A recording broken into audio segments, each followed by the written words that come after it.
friend in theaters watching Birth of a Nation. One of the first things I said when I came out of the movie, I didn't really see what the point of the movie is. And let me explain myself on that. First of all, I didn't realize it was a true story at that time. I was informed that it was a true story, so we're telling the story of someone so that they can be remembered. But outside of that aspect, I find myself very uncomfortable. It's not like I'm not aware of the atrocities, so it's not like this is teaching me something new that happened that I didn't know happened. I don't see what the value of the movie is outside of telling the story of a true story so that people know this person existed. The movie is very slow. The movie is very hard to watch. There are scenes where you're going to shift in your seat. You're going to look away. It's designed to be in your face at specific moments. Most of the time it's actually pretty slow paced. The movie itself, it's very depressing. There are very few moments in this movie that make you feel good. There are some, but there are very few. They are the minority. When I go to see a movie, I want to be entertained. I want to escape my life into something a little bit better. I look to get immersed in another world. This is not a world I wanted to be immersed in.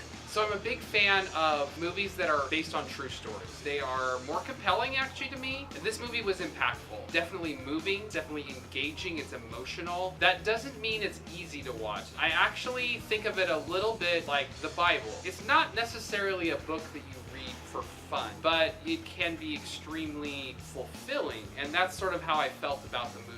I have mixed feelings personally about the story of this movie, so I'm going to go straight into the production value. Cinematography, acting, screenplay, everything about how this movie was made, how it was portrayed of a historical period was done excellent. It's not a big budget film, so don't expect to see epic battles, big shots of cities and towns. It's kind of contained into this area, but allows the story's narrative to keep focus. The acting in this movie is top-notch, just fantastic. If one of the purposes of this movie was to win an Oscar or win an award, chances are it's going to succeed. The way it was shot, the location, the costumes, the casting, all top-notch. I was impressed with all of it. Just when it comes to the entertainment and immersion aspect of the movie, I really did not care for it. Most of the time that I see a movie, I would go back and watch it again, but this movie, I have absolutely no desire to see any piece of it again. The acting is absolutely incredible. Everyone really makes you believe what you're seeing is very real. The cinematography is absolutely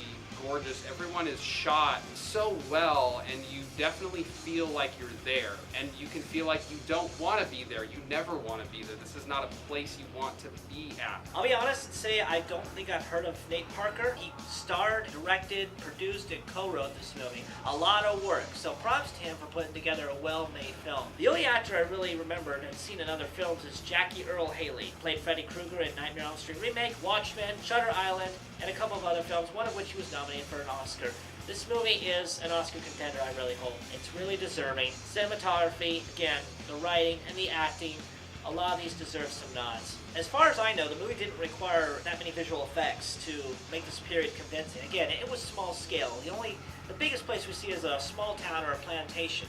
That can easily be done without visual effects. So like I said, the story is contained, the narrative has a really sharp focus, and while the pacing in the beginning can be a little slow, it does build up to a point, and it does add up to something. So this is a very hard movie to score. I normally score movies based off of the entertainment value, based off the immersion value. But as I've already spoken, I was not very entertained in this movie, and it was actually very hard to sit through. But I can't deny that the movie was made extremely well. It's a high point in movie making, I guess you can say. It's very impressive. So I'm going to base my review off of that. Keep in mind that with this review, the entertainment value and everything I said goes along with it, so don't forget that. I'm going to give this movie an 8 out of 10 because I felt that it was made very well, but I feel that the entertainment value and the point of the movie was lost on me.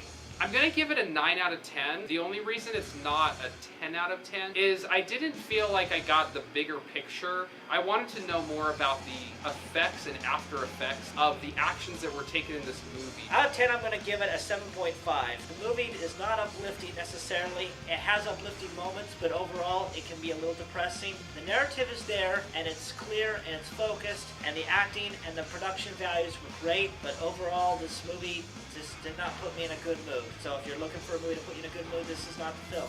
My favorite historical drama is Braveheart. I hope Mel Gibson makes a good comeback with his upcoming film, Hacksaw Ridge. So we'll see what happens with that. My favorite historical drama is Schindler's List. Also a movie I've only seen one time because it's pretty much as many times as I can stand to watch it. But very moving, very impactful. A movie that I think everyone does need to see. My favorite historical drama, hands down without question, is Saving Private Ryan. It is a fantastic movie. So I'm curious to know, what is your favorite historical drama? Leave it down in the comment section down below. Don't forget, if you like this video, subscribe to the channel, like the video, share it with your friends. And as always, you heard it here at The Source.